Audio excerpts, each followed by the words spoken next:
Yo, what's up everybody? As you guys may notice, this video isn't a part of the Toasty is Bad at series. Welcome to Burnt to a Crisp. In this new segment, we'll take a critical look at a game, examining its themes, symbolism, and artistic vision. This isn't a review per se, but rather a critique at the artistic level. These are often produced for film and literature, but games have been lacking in critique, and the artistic value of games and media has always been something I'm passionate about. Today we'll be looking at The Static Speaks My Name, an indie game developed by Jesse Barksdale. As a fair warning to viewers, this won't be my normal humorous, toasty self. This game is incredibly dark and deals with serious issues like mental health and depression. If you want to check out some dank memes and dick jokes, feel free to check out my Toasty is Bad at series. I'm still me, but this is more of a serious video. To get the full experience of this critique, it's best that you first play the game yourself. Luckily, The Static Speaks My Name is available free on Steam, and it only takes about 10 minutes to play through. For maximum enjoyment, check the link in the description below, play the game, and then come watch this video. Done? Good. Obviously, this video contains spoilers, so let's watch as The Static Speaks My Name gets burnt to a crisp.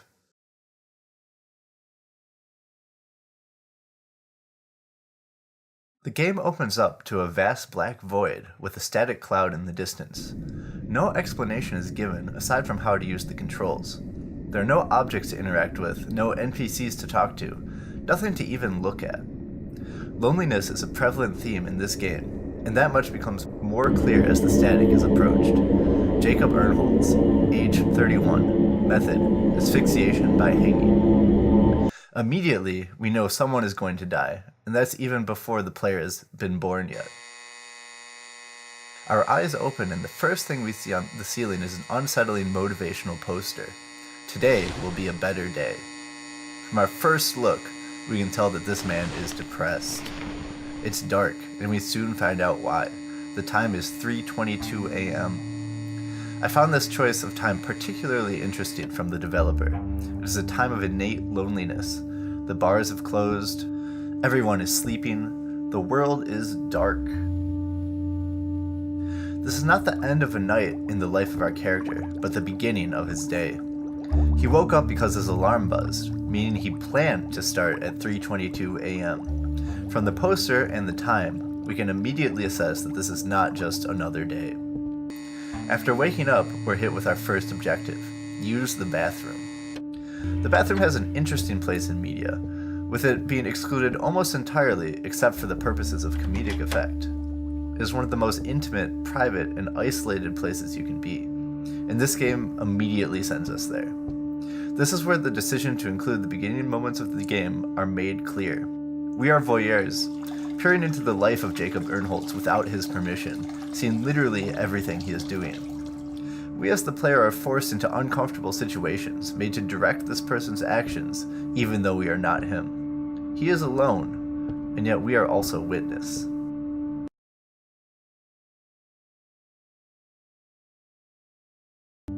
One of the first things we see in Jacob's room upon awakening is a pair of identical paintings depicting two palm trees on a small island, presumably in the middle of some ocean. This painting plays a big part of Jacob's life, and through some exploration that soon becomes apparent. After using the bathroom and moving into the hall through the only other open door, we are immediately confronted again with the painting. It is ubiquitous in this house, appearing in nearly every single picture frame. A side room in the house opens to reveal Jacob's obsession in full. The walls are filled, ceiling to floor, with copies of the painting. Various alterations, adaptations, and analysis are also displayed. The painting itself is entirely mundane, and yet Jacob examines it from every possible angle, every possible interpretation. Using techniques like high contrast, grayscale, or even infrared, his analysis ranges on subjects from the supposed impossible angle of the shadows to labeling one of the palms as the hand of God. At this point, it should be noted that the painting is in fact entirely mundane. There is no plot significance to it, nor does it actually contain any spiritual message revealed later.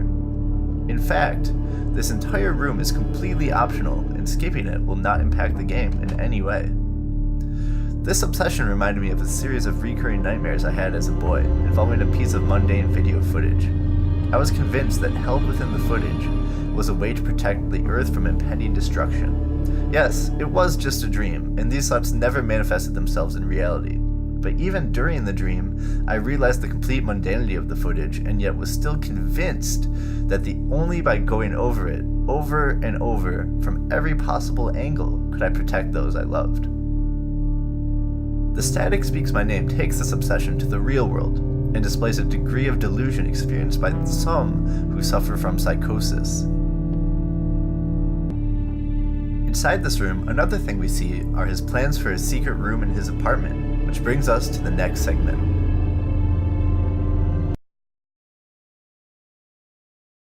Yes, the previous part was called Obsession, and this part I've labeled Compulsion, but I'm not here referring to the compulsions of one who suffers from obsessive-compulsive disorder. Instead, I'm referring to the compulsions of us, the player. The next segment of the game has us controlling the actions of Jacob as he does various tasks, refusing to progress until we do them. Eat breakfast, but the fridge is empty. His next logical step is to eat his babies, or pet shrimp, raw.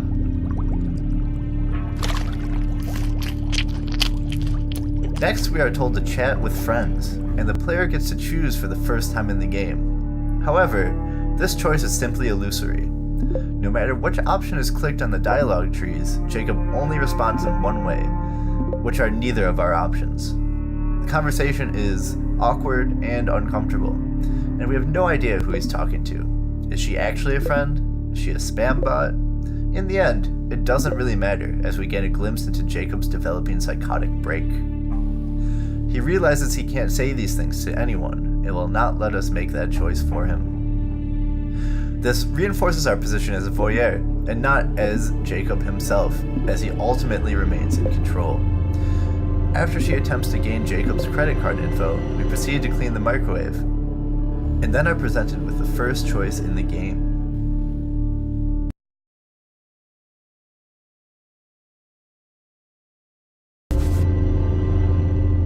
Decide what to do with the man in the cage. When I first encountered this objective, I didn't know what to think. I saw no cage, no man, or anything even resembling that. In fact, in my first playthrough, I mistakenly made my choice with incomplete information, and it ended in death. Remember the secret room that was detailed in the painting room? It exists. Behind the bookcase in Jacob's hall is a vault, and in that vault is a naked man in a cage. The man appears to be a painter, kidnapped by Jason and forced to recreate his obsession over and over. This is the only choice that the game directly presents you with, and it's a big one. You can unlock the cage, leave the vault open, and continue with the game. Or, you can walk over to the circuit breaker and electrocute him. In my first playthrough, not having been witness to the secret room, I simply interacted with the circuit breaker, as it seemed like the only thing I could do to progress. In doing so, I killed his victim. Everything happened off-screen, and I was actually convinced it was a hallucination until I played through the game again. However, if the painter is let free, his fate is still never resolved, as the game immediately displays the final objective: return to your room and let your body rest. After returning to Jacob's room, we find that the closet door can finally be opened, revealing a chair and a noose. This is the final choice of the game, but the game never tells you so. This final room is designed to make Jacob hang himself, and you, as the player, are compelled to do so. Climbing onto the chair and watching the life slowly drain from Jacob's body until you return to the void, this time with several static clouds. Each someone who has died, and selecting any one of them takes you to the end credits. However, what the player does in this room is actually a choice in terms of game mechanics. The player is never forced to take Jacob's life. Pressing the escape button on your keyboard immediately exits the game. No option screen, no confirmation, nothing. This was an intentional decision by the designer. This out, so to speak, adds depth and repercussion to the player's choice here. Instead of this being an unskippable cutscene, the player is told to actively step onto that chair to actively kill Jacob. However, We don't have to follow the game's rules. We don't have to kill Jacob.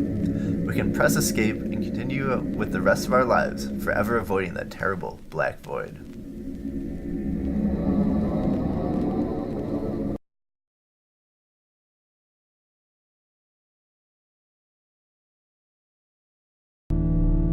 The Static Speaks My Name is a twisted story depicting a man suffering from extreme depression and psychosis, and his final moments of life. Various details are placed in the game that, all at once, help define his character and make the player uncomfortable. From the noose on the dryer, to the TVs stacked and blaring static, to the books on his bookshelf.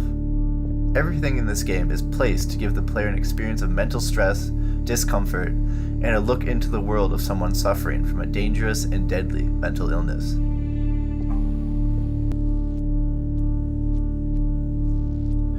The Static Speaks My Name puts us into the shoes of a sufferer being made to watch his descent into chaos, an experience that we could never otherwise have.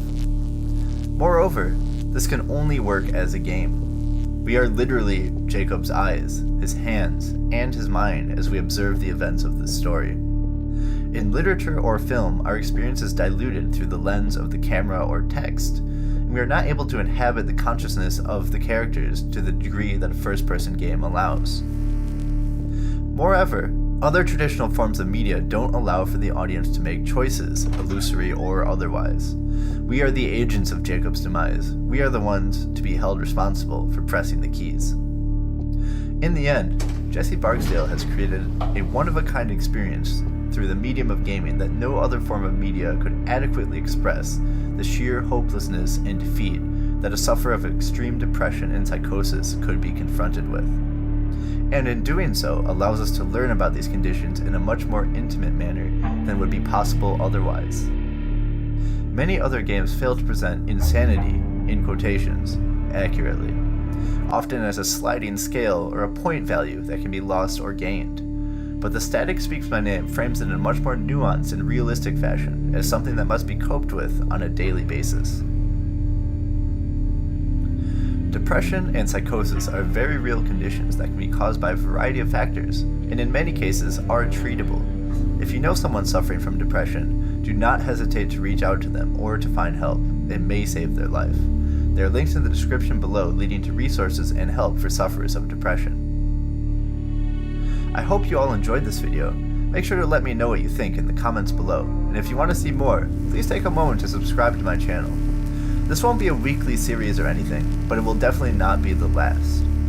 I'll see y'all next time when we return to Toasty is Bad At. Peace!